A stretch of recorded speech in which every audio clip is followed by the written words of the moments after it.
नमस्कार, मैं श्रुति सिंह। स्वागत है आप सभी का इनसाइड झारखंड न्यूज के इस बुलेटिन में। चलिए जानते हैं आज की खबरों के बारे में। खबरों की शुरुआत करते हैं राजधानी रांची से। झारखंड विधानसभा में गुरुवार को पेश की गई कैग की रिपोर्ट में हुआ बड़ा खुलासा। नियंत्रक एवं महालेखा प्रशिक्षक ने झारखंड में छात्रवृत्ति और पेंशन योजनाओं में प्रत्यक्ष लाभ अंतरण की ऑडिट में करोड़ों रुपए की भारी अनियमितताएं और अवैध हस्तांतरण का पता लगाया है। रिपोर्ट के मुताबिक 6 में से 4 जिलों में 14 स्कूलों या संस्थानों के 1482 फर्जी लाभार्थियों को 1.17 करोड़ रुपए की छात्रवृत्ति बांटी गई। ये संस्था ना तो राष्ट्रीय छात्रवृत्ति पोर्टल पर पंजीकृत थी और ना ही पोर्टल पर लॉगिन करने के लिए पात्रता रखती थी। सामाजिक सुरक्षा और छात्रवृत्ति योजनाओं में डीबीटी के महत्व को ध्यान में रखते हुए नवंबर 2021 और मई 2022 के बीच प्रत्यक्ष लाभ अंतरण का प्रदर्शन ऑडिट किया गया। ये ऑडिट झारखंड में उद्देश्यों और प्रभाव का पता लगाने के लिए 2017 और 2021 की अवधि के लिए था। ऑडिट में भारी वित्तीय अनियमितताएं पाई गई। इसके अलावा जो लोग मर चुके हैं उन्हें पेंशन और पुरुष लाभार्थियों को विधवा पेंशन देने के मामले भी सामने आए हैं। विधवा पेंशन से जुड़े मामले की जांच में पाया गया कि पुरुषों को भी विधवा पेंशन दी गई। ऑडिट के दौरान पाया गया कि पूर्वी सिंहभूम और गोड़ा के 4 प्रखंडों पोटका, घाटशिला, पोड़ियाहाट व गोड़ा सदर में कुल 16 पुरुषों को विधवा पेंशन दी गई। इन पुरुषों को पेंशन मद में 9.54 लाख रुपए का भुगतान किया गया। पोड़ियाहाट में 1, गौड़ा सदर में 4, पोटका में 6 व घाटशिला में 5 पुरुषों को विधवा पेंशन का लाभ दिया गया।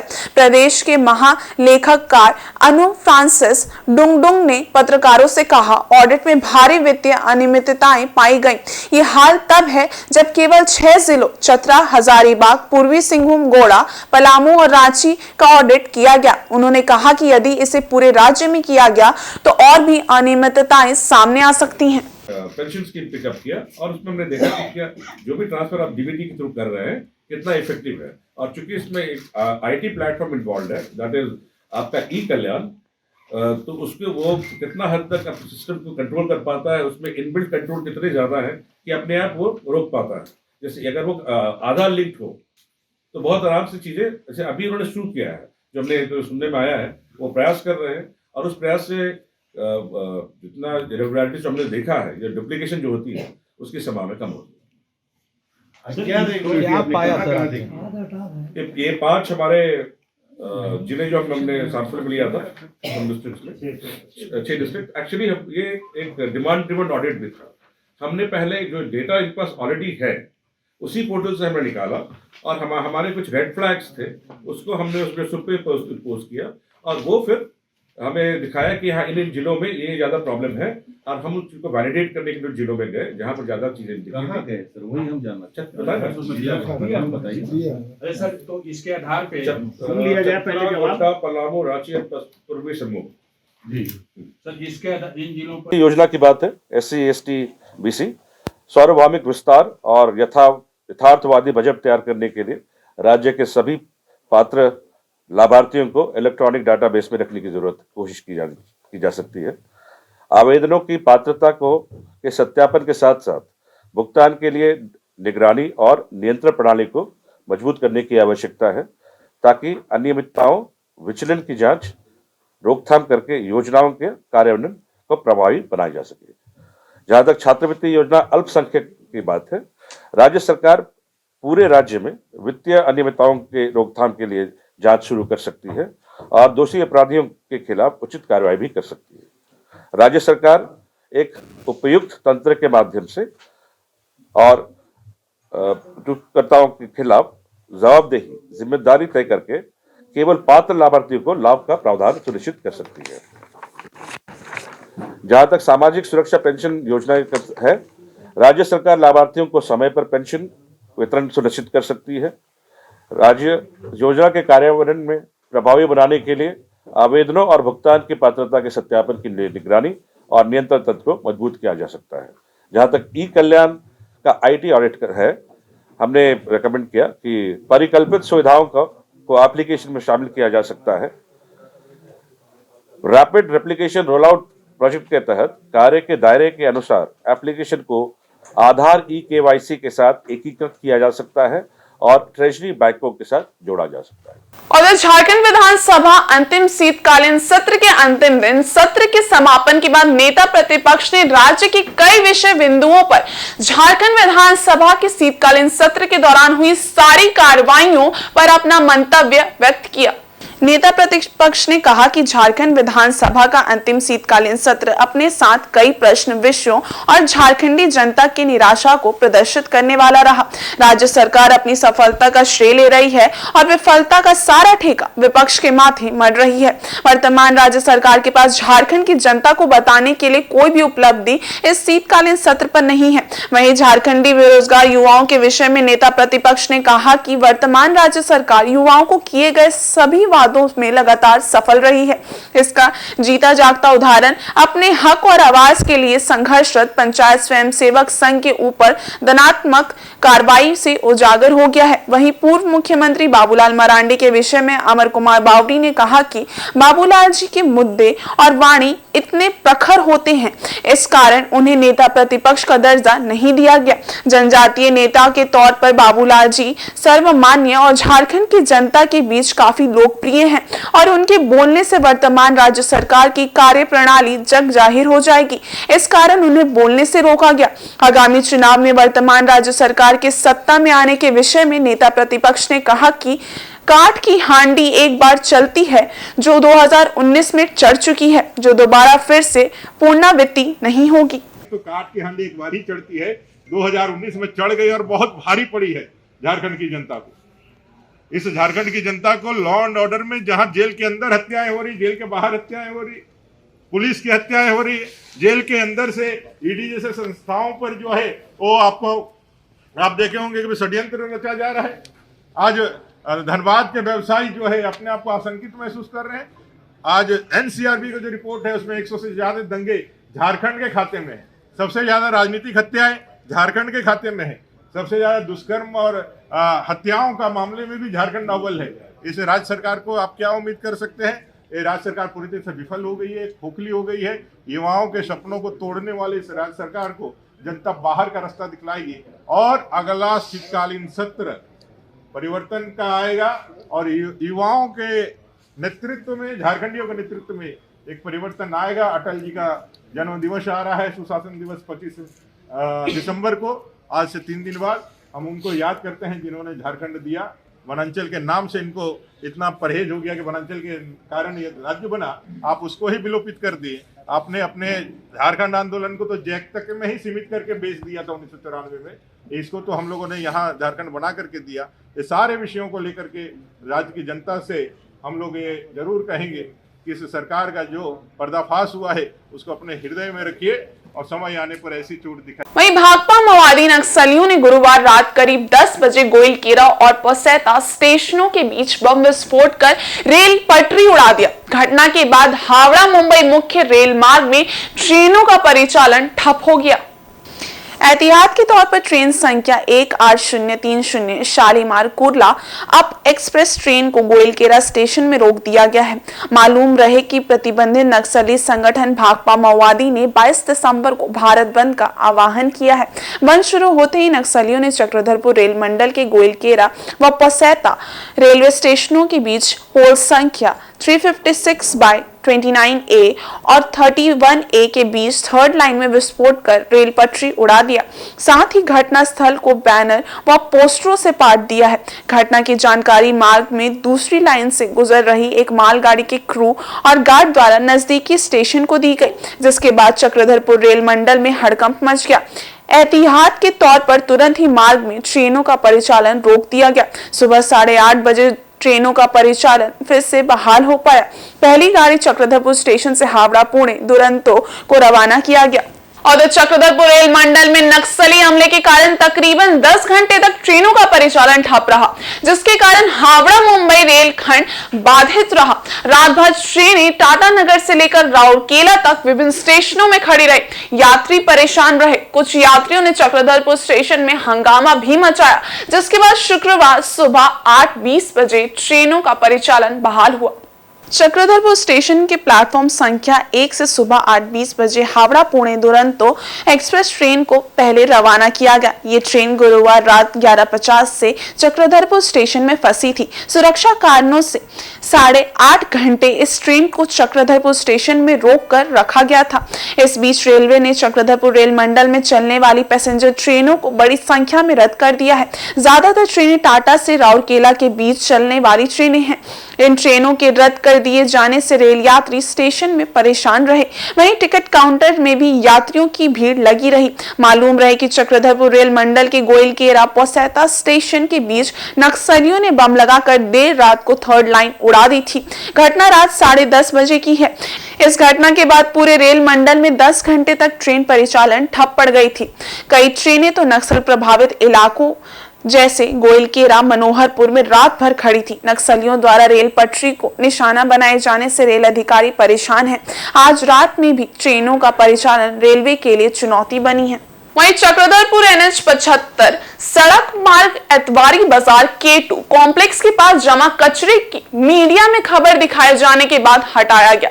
बता दें कि इस मामले को समाज सेवी सिकंदर जामुदा ने उठाया था। उन्होंने बताया था कि NH 75 सड़क मार्ग के किनारे कचरों का अंबार लगा है। ये कचरा सड़क पर फैल रहा है, जिससे हादसे का भी खतरा बना रहता है। साथ ही साथ कचरे की गंदगी से बीमारी का भी खतरा बना था। इसे देखते हुए मीडिया में उनके द्वारा चक्रधरपुर नगर परिषद का ध्यान साफ सफाई अभियान की ओर आकृष्ट किया गया। मीडिया में खबर आने के बाद नगर परिषद के कर्मचारियों ने कचरों के ढेर की सफाई कर दी है। सिकंदर जामुदा ने बताया कि अक्सर देखा जाता है कि इस जगह पर कचरे का अंबार लग जाता है। इसका मुख्य कारण नगर परिषद द्वारा कचरों की नियमित रूप से सफाई नहीं किया जाना है। उन्होंने मांग की है कि नगर परिषद नियमित रूप से सफाई करे ताकि लोगों को कचरे की परेशानी न झेलनी पड़े। उन्होंने ये भी कहा कि कुछ लोग कचरों को भी सही जगह नहीं फेंकते हैं, जिससे कचरा इधर उधर जहां तहां फैलता है।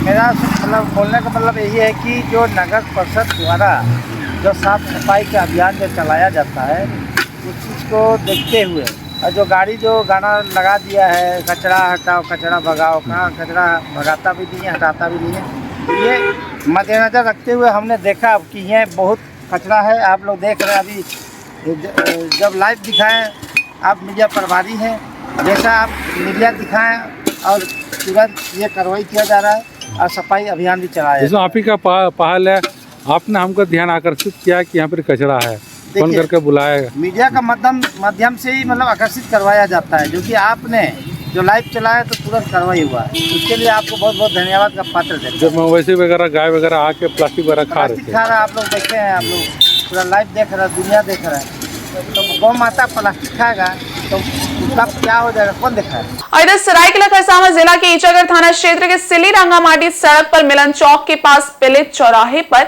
एक अनियंत्रित ट्रेलर की चपेट में आने से पिलित गांव निवासी 65 वर्षीय वृद्ध महिला मुकुट देवी का दोनों पैर चला गया। मौके पर पहुंची ईचागढ़ पुलिस ने अपने जीप में तत्काल महिला को टीकर स्थित वासुदेव मेमोरियल नर्सिंग होम में इलाज हेतु भर्ती करवाया। वहीं ग्रामीणों ने ट्रेलर लेके भाग रहे चालक को मौके से पकड़कर पुलिस को सौंप दिया।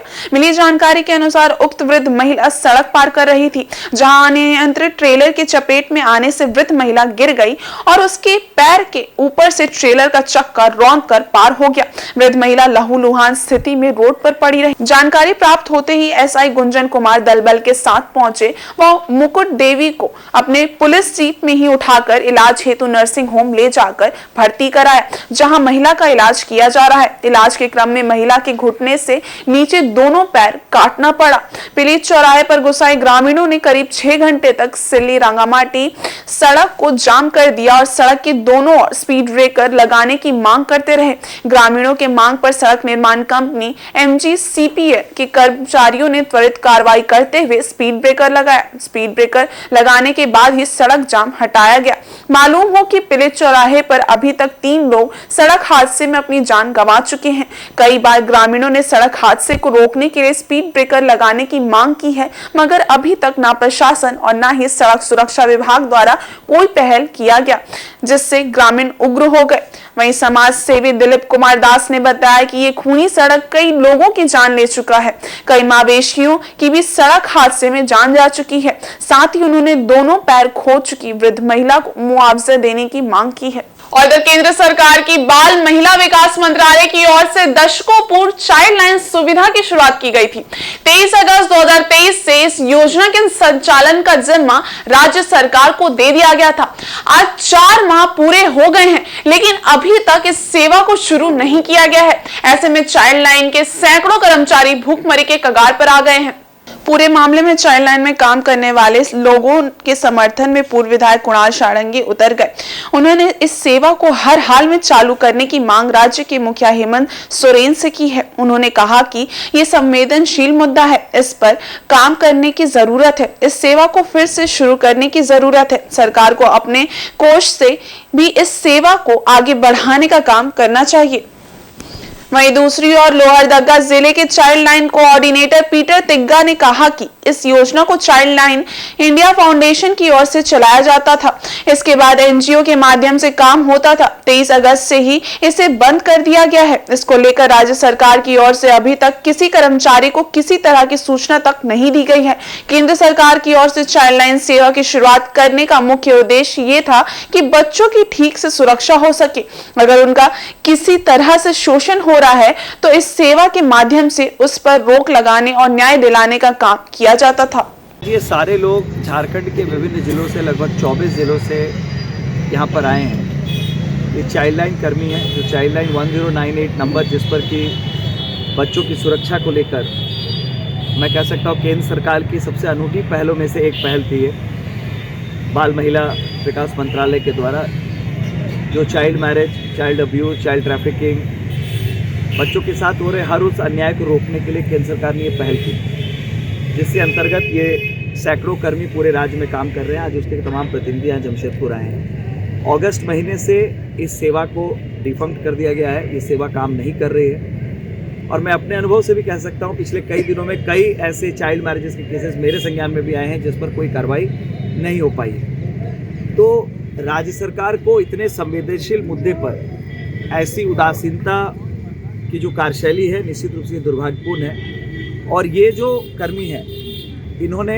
अपने परिवार का सुख पीछे रखकर बच्चों का भविष्य कैसे आगे रखा जाए इस दिशा में हमेशा काम किया, कोविड काल से लेकर उसके बाद में भी। तो ऐसी महत्वपूर्ण सेवा को लेकर जो विभागीय उदासीनता दिख रही है ये निश्चित रूप से बहुत दुर्भाग्यपूर्ण है।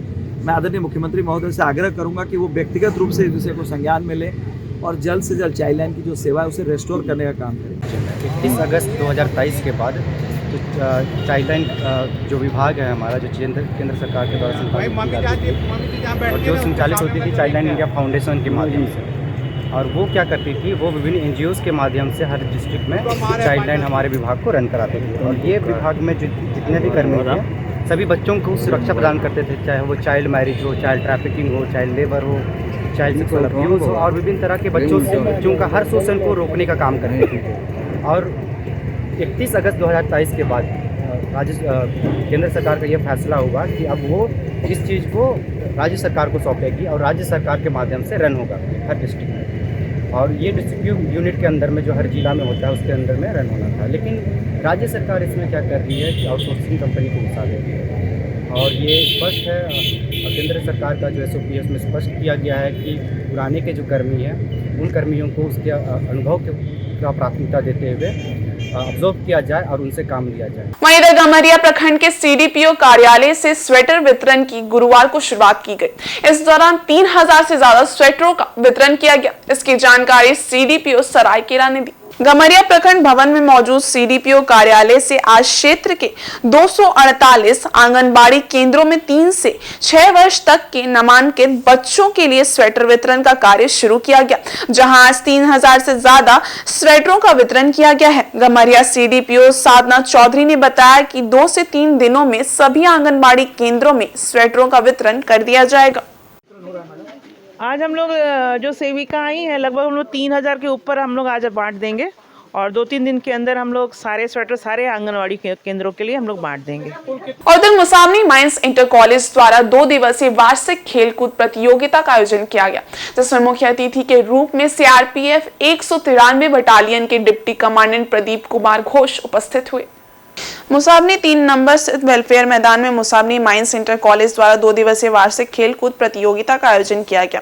इस मौके पर मुख्य अतिथि के रूप में सीआरपीएफ 193 बटालियन के डिप्टी कमांडेंट प्रदीप कुमार घोष उपस्थित हुए। इस मौके पर कॉलेज के छात्र छात्राओं को शपथ ग्रहण कराई गई। तत्पश्चात मुख्य अतिथि द्वारा झंडा फहराकर तथा खिलाड़ी को मशाल सौंपकर वार्षिक खेलकूद प्रतियोगिता का शुभारंभ किया गया।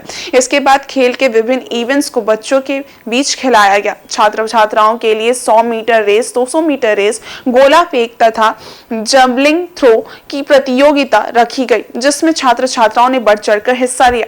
मुख्य अतिथि डिप्टी कमांडेंट प्रदीप कुमार घोष ने कहा कि बच्चे खेल की भावना से खेल खेले और मोबाइल की दुनिया से बाहर होकर अपने लक्ष्य को प्राप्त करें। कि खेल-कूद एक ऐसे एक्सरसाइज है जिसके कि बच्चों की या बच्चे या बूढ़े किसी भी एज के लिए कोई लिमिट नहीं होती है जो खेल कूद ना करें।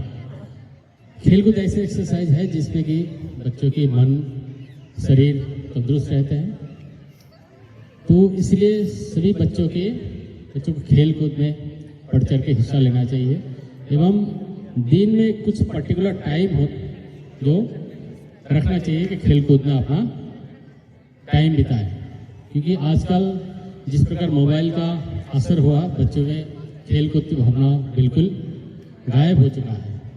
तो मैं उम्मीद करता हूं कि आप सब ये सब जो गैजेट्स आ गया है इसमें से बाहर निकाल करके खेल कूद के टाइम कम से कम 1 घंटा अपना दीजिए। 24 घंटा में 1 घंटा देना चाहिए ताकि आपके मन और शरीर तंदुरुस्त है। खेलकूद प्रतियोगिता है, महाविद्यालय की ओर से आयोजित किया गया है और स्वास्थ्य ही जीवन है, ये हमारा संदेश रहा है कि स्वास्थ्य ही जीवन है। स्वस्थ मन और तन दोनों के लिए खेलकूद का होना अति आवश्यक है। और इस बुलेटिन में बस इतना ही। ब्रेक के उस पारे कुछ और खास खबरें, तब तक के लिए देखते रहिए इनसाइड झारखंड न्यूज। धन्यवाद।